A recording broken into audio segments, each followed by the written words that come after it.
नेपाळमध्ये नव्या सरकारचा शपथविधी होताच दुसऱ्याच दिवशी माजी पंतप्रधान आणि माजी केंद्रीय गृहमंत्र्याला उचलत बेड्या ठोकल्या. गृहसचिव ते गृह खात्यातील अनेक वरिष्ठ अधिकाऱ्यांवरही कठोर कारवाईची शिफारस. या अहवालात अनेक वरिष्ठ अधिकाऱ्यांवर कारवाई करण्याची मागणीही करण्यात आली आहे. गेल्या वर्षीच्या आंदोलनात 77 लोकांचा मृत्यू झाला होता आणि अब्जावधी रुपयांच्या मालमत्तेचे नुकसान झाले होते.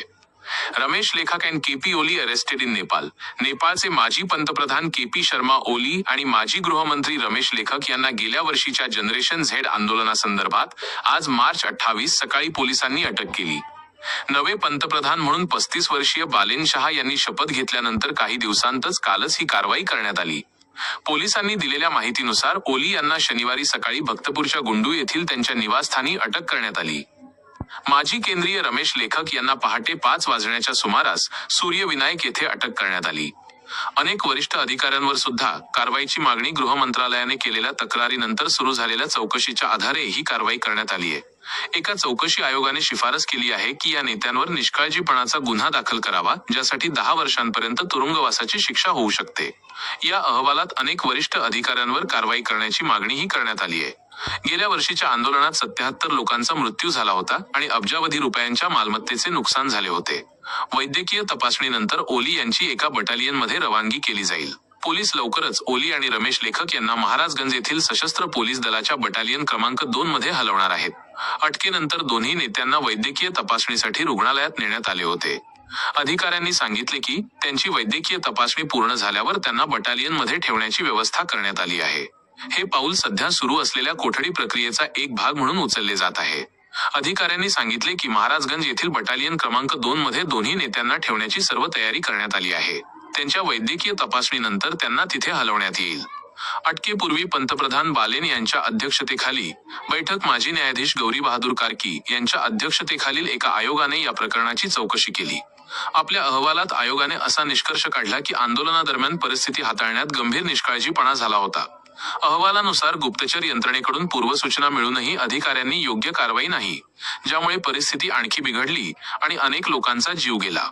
अटकेपूर्वी पंतप्रधान बालेन शाह यांच्या अध्यक्षतेखाली झालेल्या मंत्रिमंडळाच्या बैठकीत अहवालाची अंमलबजावणी करण्याचा निर्णय घेण्यात आला.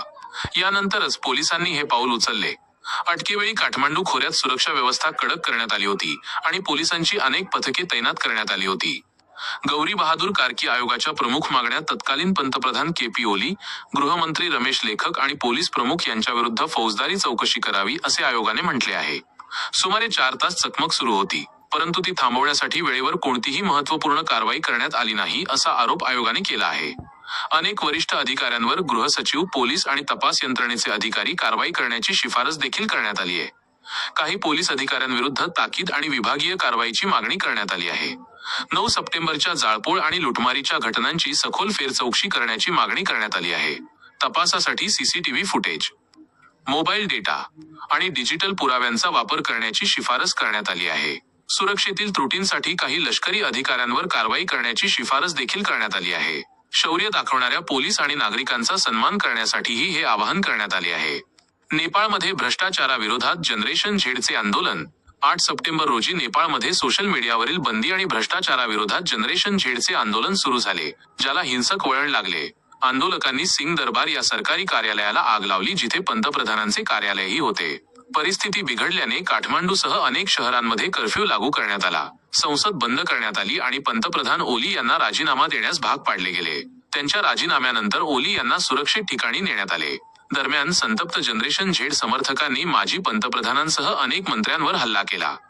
बालेन शाह यांनी नेपाळच्या पंतप्रधानपदी शपथ घेतली. बलेंद्र बालेन शाह यांनी काल मार्च 27 नेपाळच्या पंतप्रधानपदी शपथ घेतली. वयाच्या 35व्या वर्षी बालेन हे देशाचे सर्वात तरुण पंतप्रधान बनले आहेत. खासदार म्हणून पदाची शपथ घेण्याच्या काही तास आधी त्यांनी एका रॅप गाण्याच्या माध्यमातून आपला पहिला संदेश दिला, ज्यामध्ये त्यांनी भ्रष्टाचार, व्यवस्थेतील बदल आणि तरुणाई या विषयांवर भाष्य केले. आपल्या गाण्यात त्यांनी म्हटले आहे की एकता हीच त्यांची सर्वात मोठी ताकद आहे आणि यावेळी इतिहास घडत आहे. बालेन यांच्या राष्ट्रीय स्वतंत्र पक्षाने RSP 5 मार्च रोजीची निवडणूक जिंकली. कार्यवाहक पंतप्रधान सुशीला कार्की म्हणाल्या की देशाचे भविष्य आता तरुणांच्या हातात आहे आणि नवीन सरकार भ्रष्टाचार संपवेल अशी अपेक्षा आहे.